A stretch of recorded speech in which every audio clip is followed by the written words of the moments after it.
he's this old guy from Queens whose racial attitudes are frozen in the 1970s. That part of him has never changed and won't. And so when the occasion presents itself, that part of him is going to come out because that's who he is. This guy is Mario Procaccino gone national. There's a reference for the older viewers.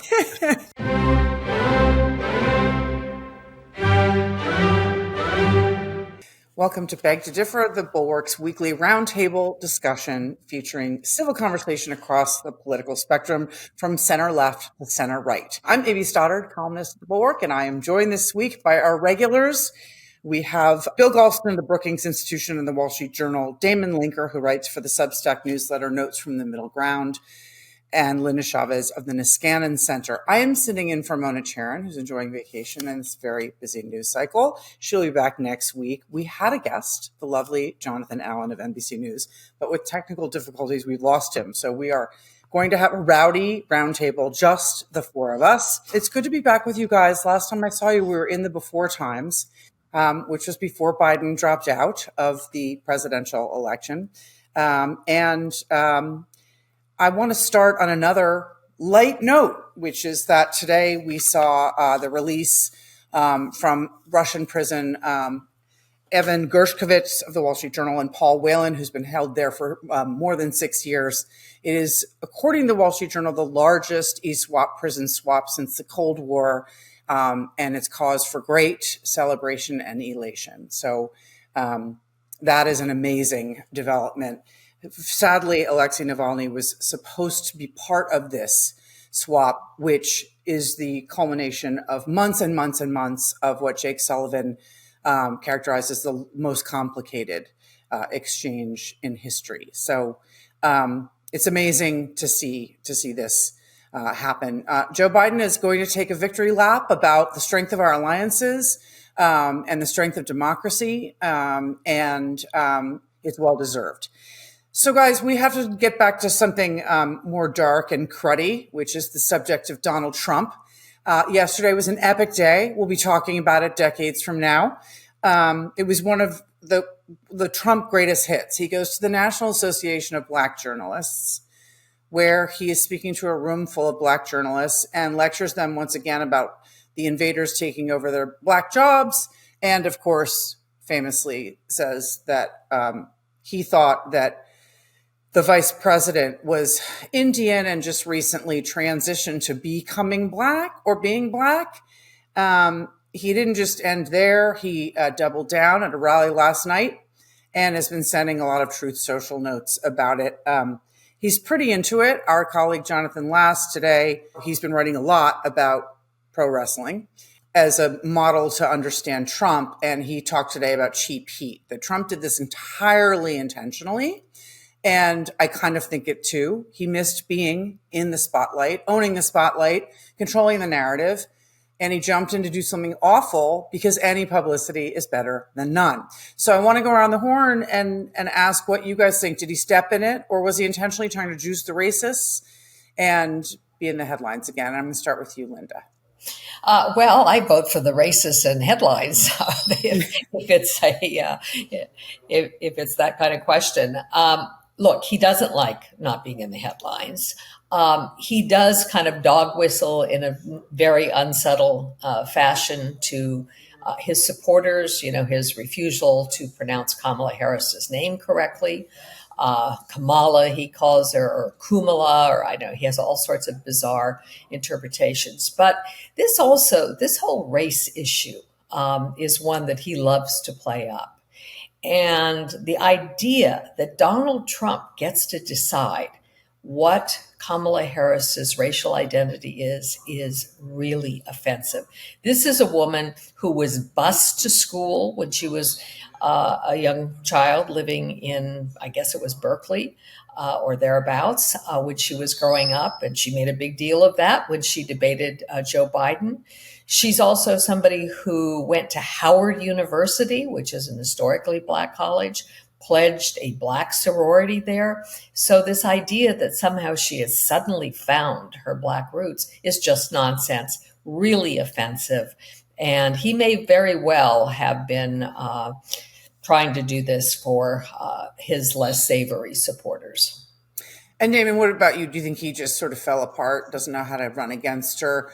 Or does he go in there yesterday saying, I'm going to break this news cycle?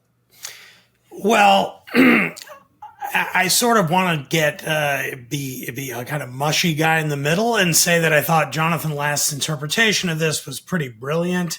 I don't know if I'm quite ready to say this was all pre-planned. When you watch the clip, he sort of fumbles around for like 30 seconds and trying to define what DEI means and getting the journalist to repeat the question several times while he figures out what to say. And then he sort of trips into almost haphazardly this outrageous claim that, oh, is she even black? Which he says in this really weird way, like he's a guy like from 1955 who has to say a curse word and is uncomfortable. Black. So what I tend to think is a kind of combination of the last interpretation and the alternative, which is he probably wasn't planning to say, from now on, my line against Harris, the way we're going to combat the fact that she's rising in the polls and now poses a much more formidable challenge to my campaign is we're going to question whether she's even black. I think they probably have had lots of conversations about how to handle this. They don't know yet.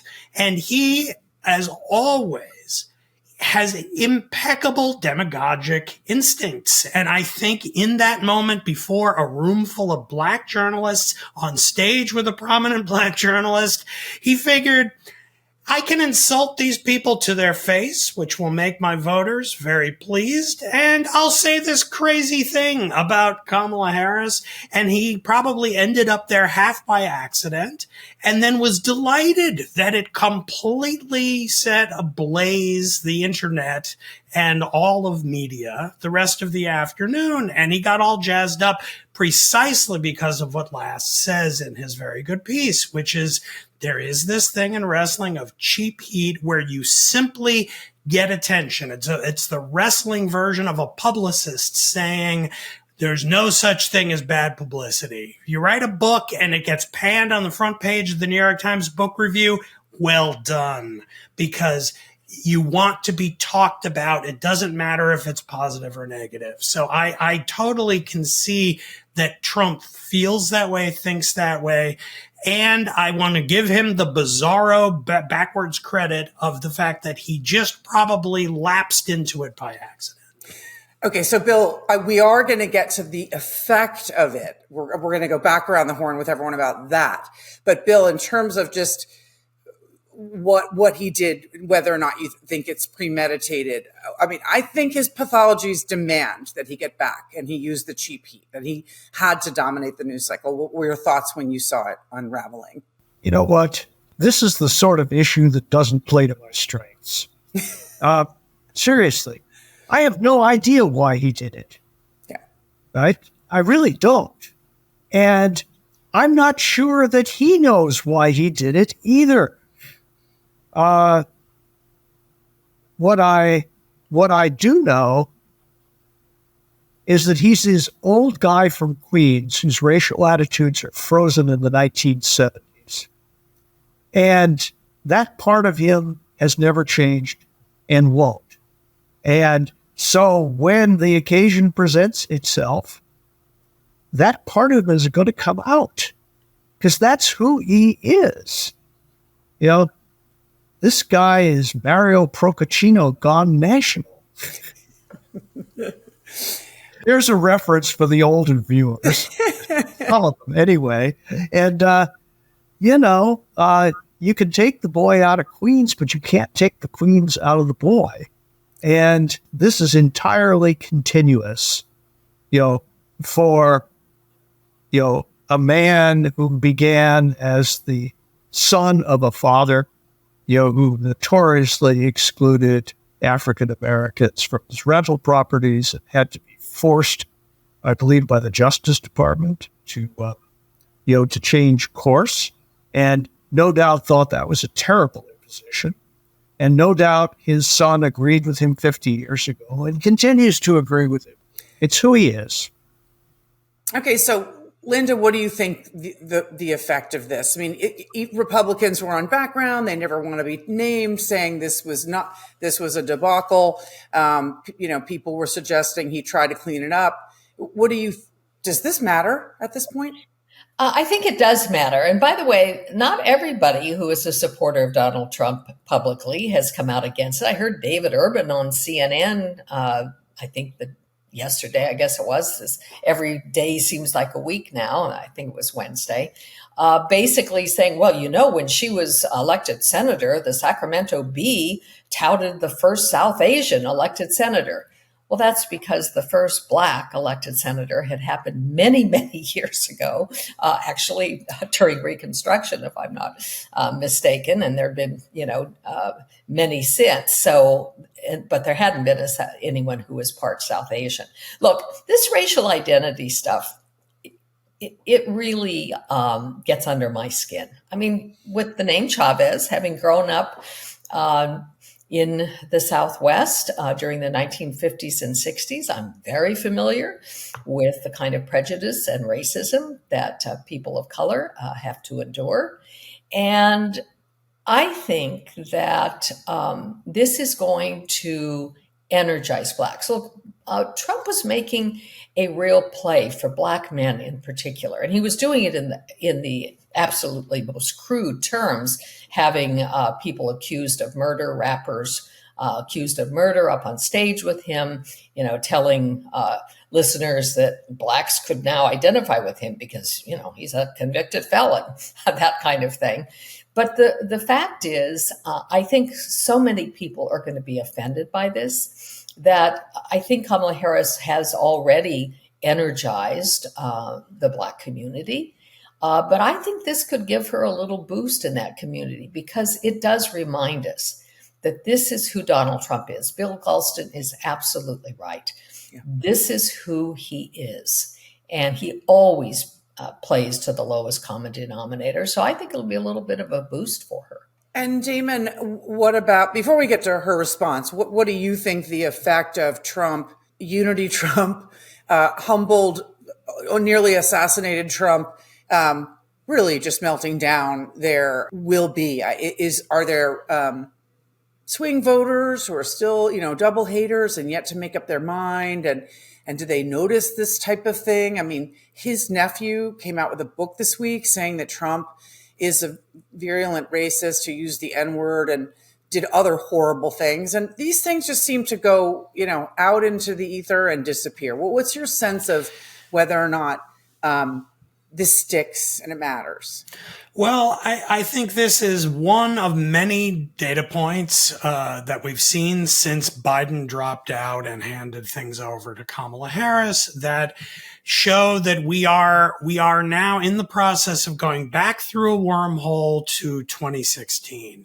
There was a time there for the last several months before Biden dropped out where it seemed like we were heading into this new, even more bizarro reality where Donald Trump not only was going to defeat a sitting president who is an incumbent, but he could do it by winning the plurality of the vote for the first time, maybe even win a majority, 51% for Donald Trump. How could this be? It would be because he would win historically high levels of Hispanic support. He would win more of the male Black vote than we've seen ever. All of these unprecedented things seem to be in the offing. And since Biden dropped out and Harris took over and started to do well and get people excited at events and reminded Democrats, oh, yeah, we really want to defeat Trump. And now we have a vehicle to do that who can speak articulately and actually make an argument and take it to Trump. We began to revert to a more normal race where Harris is sort of the incumbent. She's the successor to a Democrat in the White House who is yet also not that unpopular incumbent. So she has kind of, in some ways, both the best of both worlds there. And now with that event yesterday, with Trump reminding the country, oh yeah, that guy, the guy who all through the last 6 months of the race in 2016 attacked and demoralized and insulted group after group after group. And what was the result of that? Every time the media and political establishments would respond with disgust and outrage and pronounce him self-immolating in reality, he was doomed, he's never going to win, he's a loser. And what happened? He lost one lost. He won the Electoral College barely, while losing by almost 3 million votes in the popular vote contest.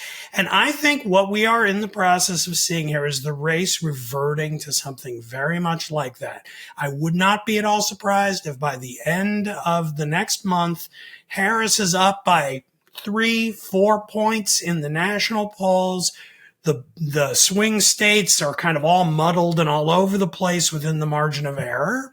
And we go on like this until a very long, drawn-out vote count in early November, where it's entirely possible that Trump will lose the popular vote yet again and yet win. Or maybe he'll lose again like he did in 2020, but by a hair, because this is the world in which we have been condemned to live our lives. Yeah, we're going to get to the Electoral College in a minute. So, Bill, I have a stomach ache from Damon's response. I mean, are you having 2016 post-traumatic stress disorder flashbacks? Just running. Is it just that he lost his advantage over Biden that's made him sort of unhinged, or is there something about running against a woman again? And then now a woman of color that he has to go to that cheap heat to go to the base and use it, even if he's risking offending suburban moms in Michigan. What do you think? Oh, Lord. I didn't say it was going to be fun. A couple of things. Number one, what he's doing now is entirely of a piece with his selection of J.D. Vance as his running mate. That signaled to me that he felt no need to reach out to other portions of his party, let alone other portions of the electorate. He believes that he can do it by deepening and energizing his core supporters. That's his game right now. If other people happen to be attracted to him, fine. But that's not at the center of his strategy. Beyond that, I think we have to take an honest look at where the race is right now. Damon may be right about where it's going to be in a month, but right now it's Larry David time for Democrats. We should curb our enthusiasm, until we have a solid basis for it. Harris is still behind. She's still behind even in the national popular vote. She has cut Biden's deficit in half from about 2.5, right before he dropped out, to 1.2 or 1.3, depending on what you're looking at. Trump is still ahead in most of the swing states, and in some of them the margin hasn't come down all that much, although I caution there have been 10 credible national polls since since Biden departed, but only a handful of credible swing state polls. And so I'm not resting too much on that. And let's remember further that Biden barely won the Electoral College with a popular vote advantage of 4.5 percentage points.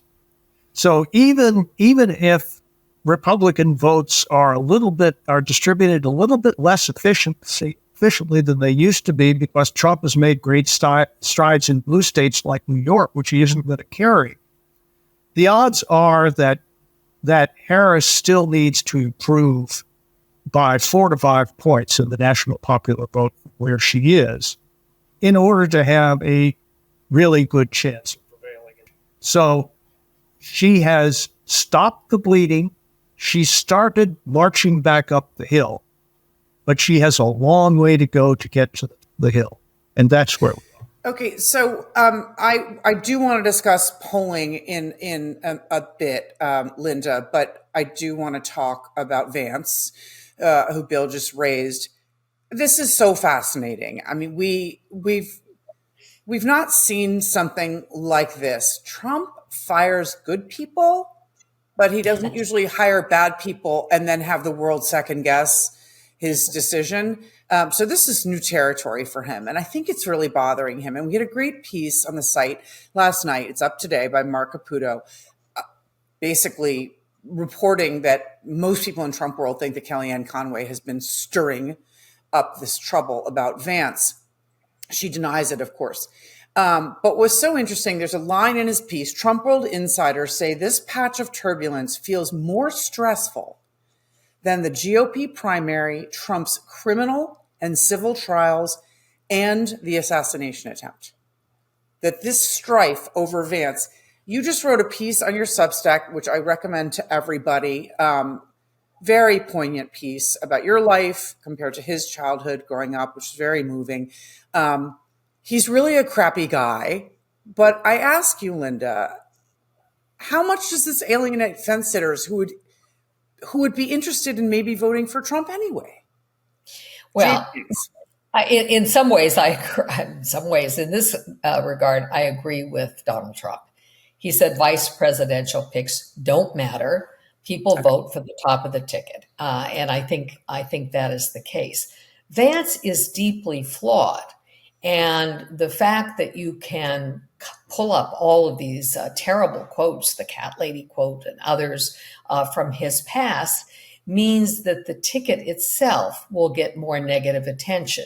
Whether it will unsettle any of the Trump loyalists, I can't imagine that it would. They probably agree with each and every one of what we would consider Vance's faux pas. On the other hand, it could alienate the people that Trump seemed to be maybe winning back, the suburban women. I mean, he's doing better in the swing states because of those voters, not necessarily because he suddenly found more diehard Trump supporters. So I do think it matters in that sense. And I think what we'll see happening, he's not going to dump Vance. I can't imagine that happening. There's not even a clear mechanism for that to happen. But I think what you'll see less of Vance, and you'll see less of the two of them together. And I don't know where they could send Vance that he would be popular, but I don't think you're going to see him getting the spotlight. And frankly, Trump was never comfortable sharing the spotlight anyway. I think it was a bad pick. It certainly doesn't help him, but in the end, will it hurt him? Maybe with suburban women.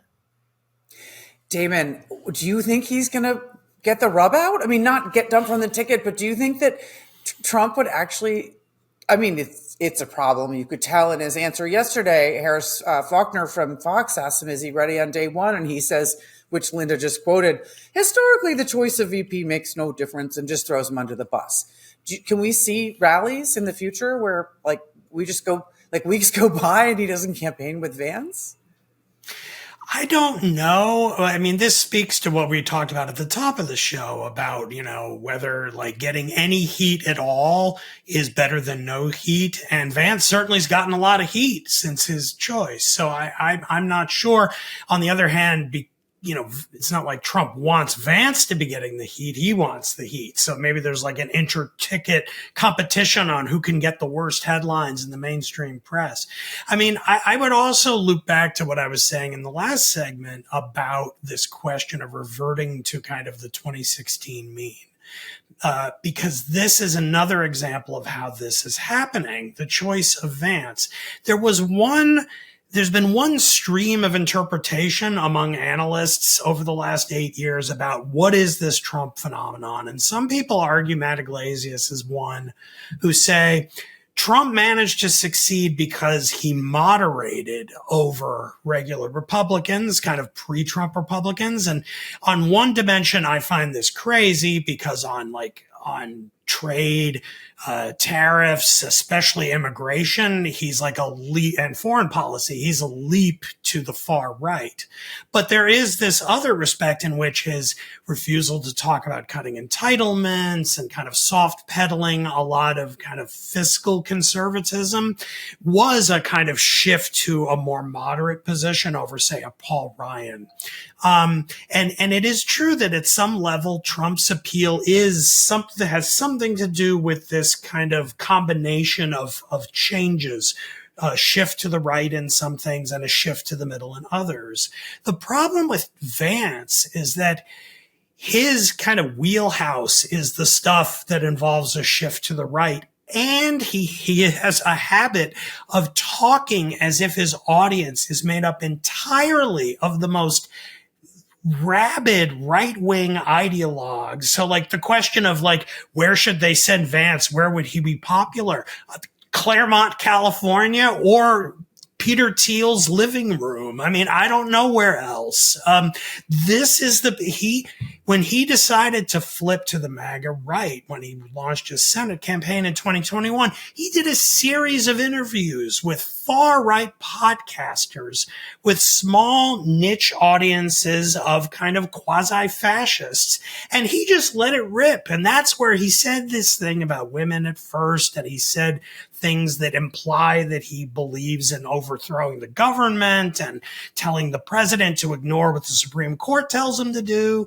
And, you know, the problem is like, he's too Trumpy in that respect. Like he's sort of the reason why I think his sons, and especially Don Jr., really pushed for Vance is because the kids get their attention and love from that same segment of the very online, very ideologically far right.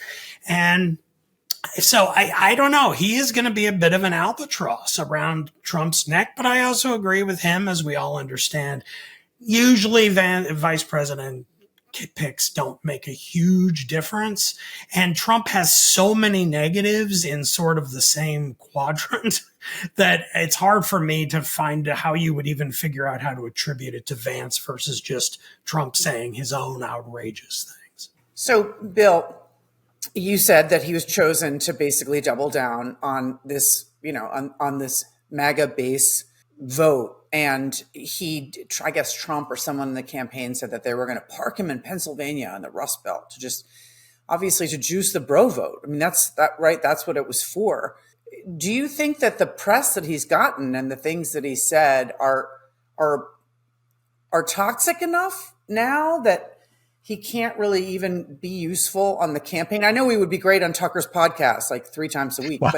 but really at this point, what do you see Trump doing? Because Trump, you know, doesn't make mistakes, as we know, and maybe the best thing to do is sort of like hide him and like disappear him. But what do you think? And do you agree that it really doesn't matter in the end electorally, that a bummer Veep pick doesn't really cost you? I would say, putting on my political scientist's hat for just a minute, not so fast.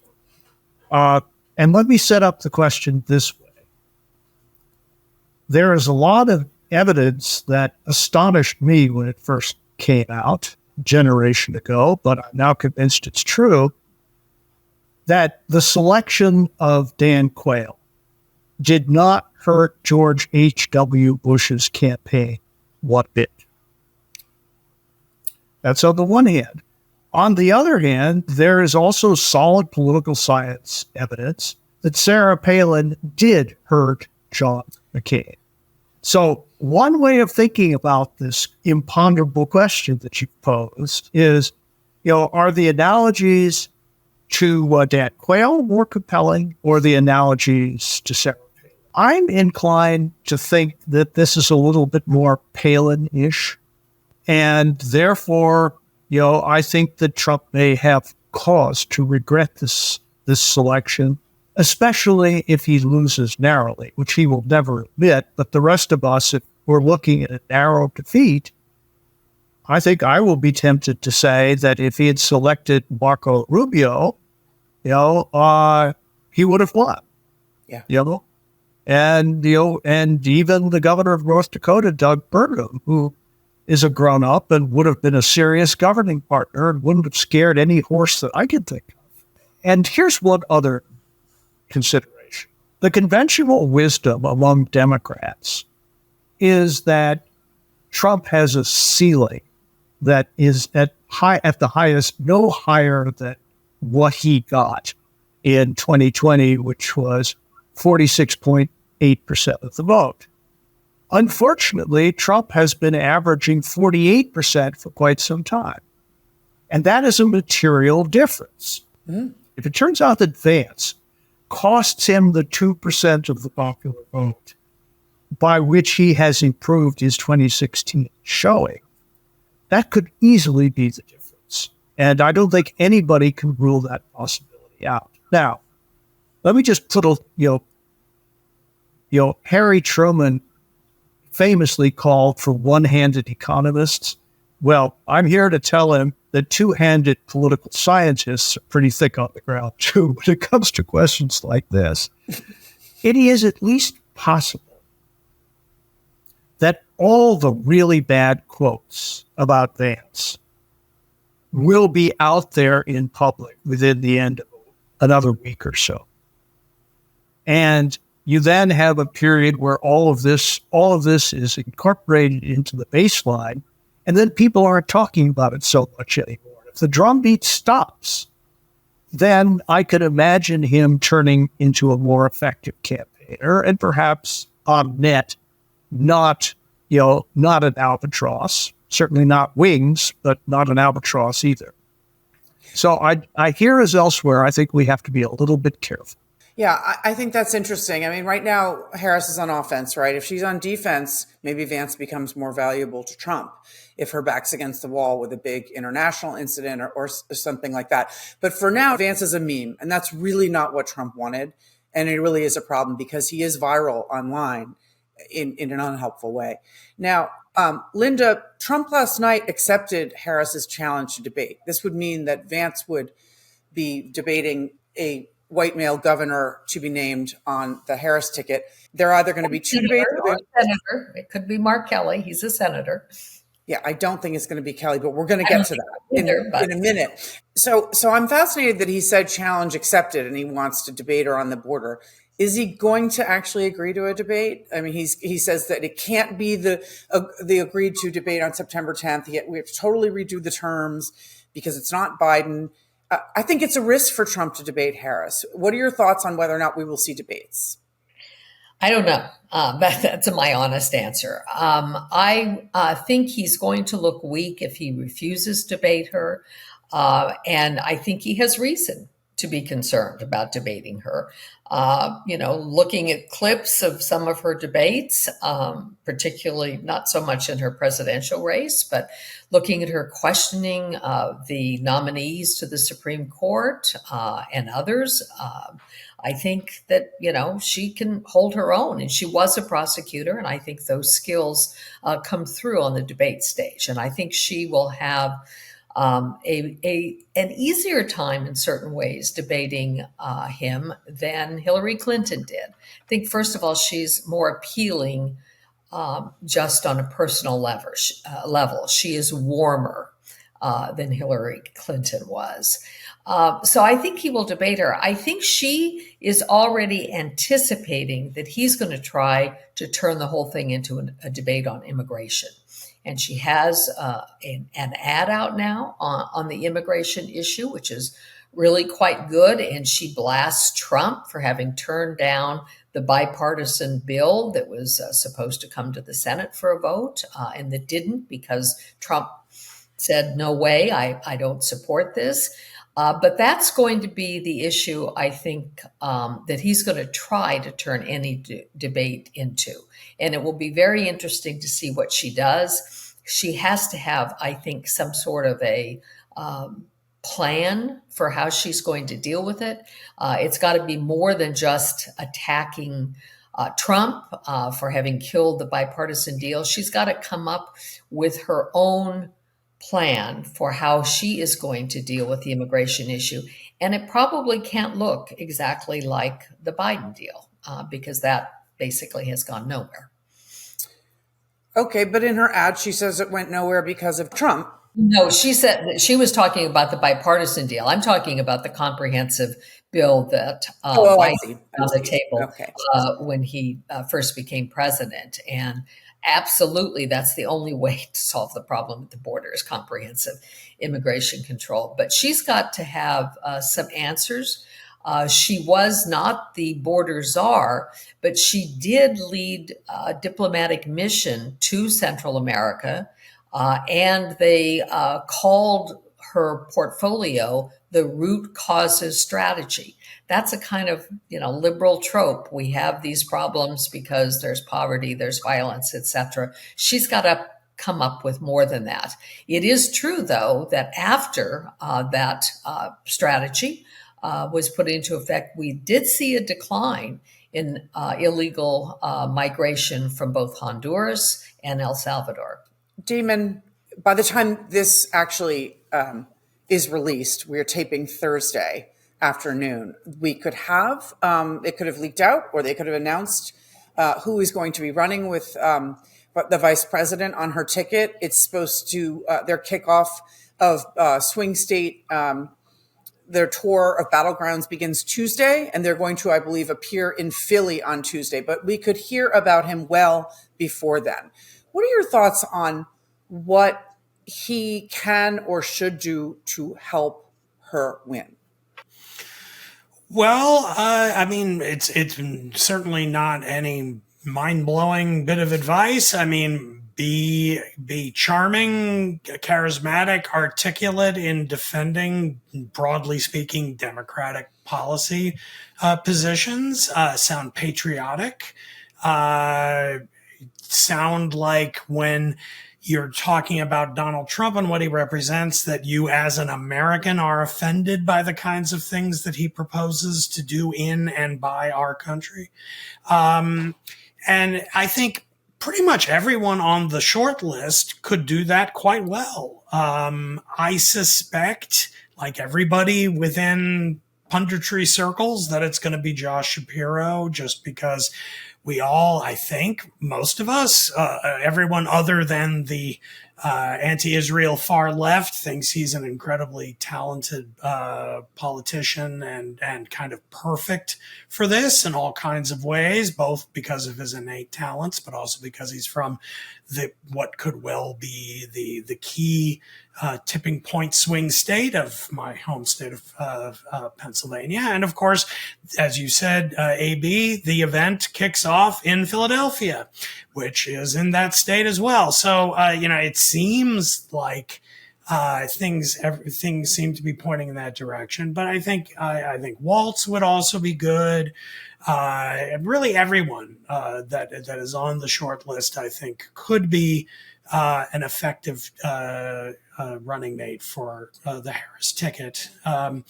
And I'm eager to hear who it is, but I also agree with what we were saying earlier, that in the end, it's not going to matter nearly as much as how Harris herself does.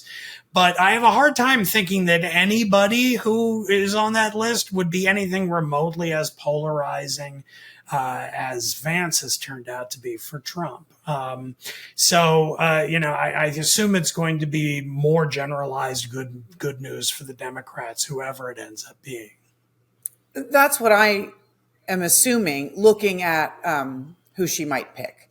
Now, Bill, hoping that he, unnamed sitting governor, soon to be running mate, is not Dan Quayle and not Sarah Palin, and is an added asset for the ticket. I do think there are roles they can play. He can go on the attack every time there is a race-baiting, misogynistic attack from the right, Trump or his allies. He can go on the attack about childless cat ladies. And she has chosen, I think very wisely, to not engage in what Trump tried to drag her into yesterday. I thought her response last night was pitch perfect. She said, this is more disrespect and division. This is the same old stuff. And she wouldn't be dragged into a fight defending her identity, which I thought was quite shrewd. But I do see him as the vehicle to hit back and be patriotic and charming, as Damon said, but to also be the attack dog. I don't want Tim Kaine. I want Josh Shapiro. I don't want a wet washcloth. I want someone who is a good performer, who's ready to go right at the attacks that we expect to come. Do you think at this point, and I was going to go through all of the electoral college, the points that you made in terms of what kind of lead she has to build up. How can her running mate help her leave the Biden administration in the rearview mirror and win? Well, I can't improve on your description of the traditional role of the vice president, nor can I disagree, with your characterization of Tim Kaine, who is an honorable public servant. I love him, but wrong role. Not cut out for that role any more than Joe Lieberman was. If you're looking for a nice guy through and through, then that person may be a great friend, but would make a poor vice presidential running mate. But beyond that, I do think, especially in this election, some consideration of specific electoral advantages that could flow from the vice president would be prudent, especially as a tiebreaker. So one of the things that the Harris elevation has done is to end the clock of the expanding field of electoral vote possibilities for Donald Trump. Right? 2 weeks ago, people were talking about New Hampshire and Virginia and even Minnesota as possible zones of expansion for the Trump campaign. All the evidence I've seen since then takes that pretty much off the table. And so that, I think, weakens the chances of someone like Governor Walz of Minnesota against candidates who come from two of the most important swing states on the map, namely Pennsylvania and Arizona. In the second place, Walz has the advantage of being a really nice, avuncular guy without a lot of rough edges. I'm not saying that he couldn't do the job that you've named as job one, AB. But I don't really see him as being entirely comfortable in that role. So if the press reports are correct, it really comes down to Kelly versus Shapiro. I think that choice leans in the direction of Shapiro. Kelly is an American hero, married to one of the most sympathetic people in the entire political firmament. There is nothing wrong with Kelly, in my view. And, it would be a perfectly defensible choice. But there is no way that Kamala Harris can win in the Electoral College without carrying the state of Pennsylvania. Period. Full stop. It won't happen. Shapiro, who has run in Pennsylvania statewide on multiple occasions, is not only a terrific Pennsylvania campaigner, he knows the entire state like the back of his hand. And not only that, he's proved himself capable of reducing Republican margins in the bright red rural and small town areas of Pennsylvania. I'm not saying that he can simply transfer that to Harris, but he carries an enormous amount of wisdom about how to campaign and win in Pennsylvania, which would be part of the inner councils of the campaign. I just think that that's an enormous asset. That the Harris campaign should think twice or thrice before disregarding. Here's one other point, an amusing one, but serious at the same time. Donald Trump is accusing Harris of not liking Jewish people. Imagine Harris, tilting her head back, pausing for a minute and say, that's funny. I've had two really important choices in my life, and both times I chose a Jewish guy. Precisely. Right? And I think everybody would burst out laughing.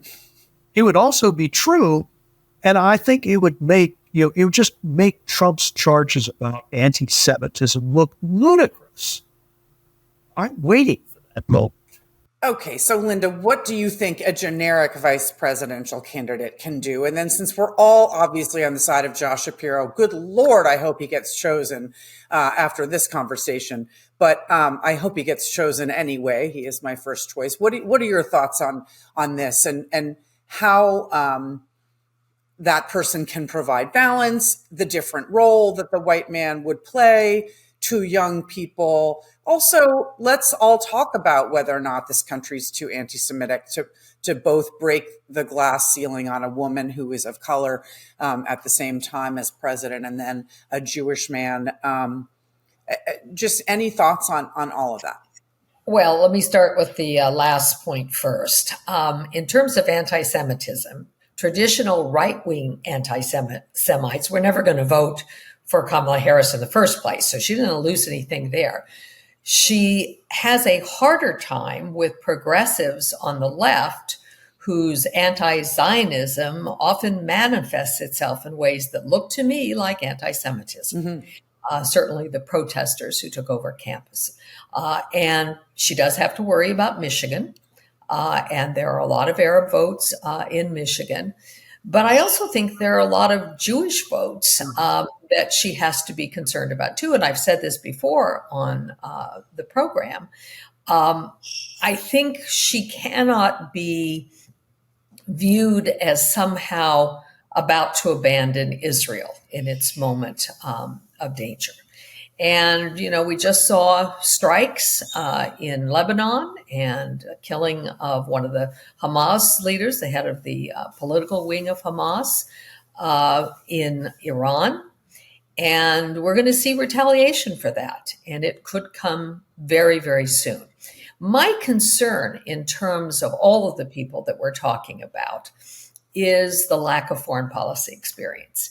And that was brought home to me today watching Joe Biden talk about the way he put the prisoner switch together, the way he got Gershkovich and others, Paul Whelan and the two others, out of jails in Russia. It is because he has spent his life in foreign policy. And Kamala Harris doesn't have that. I don't think Josh Shapiro does either. In fact, none of the people being talked about, to my knowledge, have deep experience there. In terms of what they do need, Bill is absolutely right. You have to win Pennsylvania. Shapiro, the last polls I saw in terms of favorability, had Shapiro at 66% approval rating in that state. He will help. Mark Kelly, frankly, is just not, he's just not as likable. And I'm not a political scientist like our other two regulars on this program, but I think likability is a hugely important factor. And one thing Josh Shapiro is likable. So she's got to balance all of that. The ideal candidate, from my point of view, would have a little more foreign policy experience to balance out her lack of experience. Although I think she was on one of the foreign policy committees, if I'm not mistaken, in the Senate. So she's not totally lacking in that. But we live in a very dangerous world right now. And I think, AB, last time you were on Beg to Differ, you talked about Biden stepping down and Kamala becoming president. And I think I backed away from my thinking that was a good idea based on foreign policy. Well, okay. Before we move on, I would like, she was on the Senate Intelligence Committee, and there was praise for her years ago from Republicans on that committee. And I was telling Bill Kristol yesterday, I have to find that article, but that I did come across. But she was very sharp and very informed, and complimented by her GOP colleagues at the time. And she's since been vice president, was actually involved in this complicated prisoner swap, and was deep into conversations for months in person at the Munich Security Conference with the Slovenians and the Germans. But she was very much now we know because she's the candidate, right? Things that we wouldn't have otherwise known. So I think that, I think and she'll have her chance on the debate stage, I think, to show and I those think chops. she can still talk about it more fluidly than Donald Trump can. He just speaks in bumper stickers and bull crap, and I think people see through that. And I think that she will probably be able to address that. And my hope is that Josh Shapiro can speak to both sides of this very complicated issue in the Middle East in a way that appeals mostly to the center of the electorate, I think is important. All right, well, let's move on to our highlights and lowlights of the week. And I will start with you, Bill Galston. Well, I have a highlight, and it is the TikTok piece that the Wall Street Journal published in the immediate wake of, Evan Gershkovich's release. It's an extraordinary piece of journalism filled with stuff that happened behind the scenes that has never seen the light of day until now. Now, obviously, they must have prepared some of it in advance, but to come out with such a detailed and coherent piece as quickly as they did, it's, I think, a real tribute to whatever you think of their editorial pages, whatever you think of their opinion writers. I think it's, I think it's an extraordinarily capable, craftsmanlike piece of journalism that other organizations might strive to emulate. Oh, that's wonderful. I will look forward to that. Damon, how about you?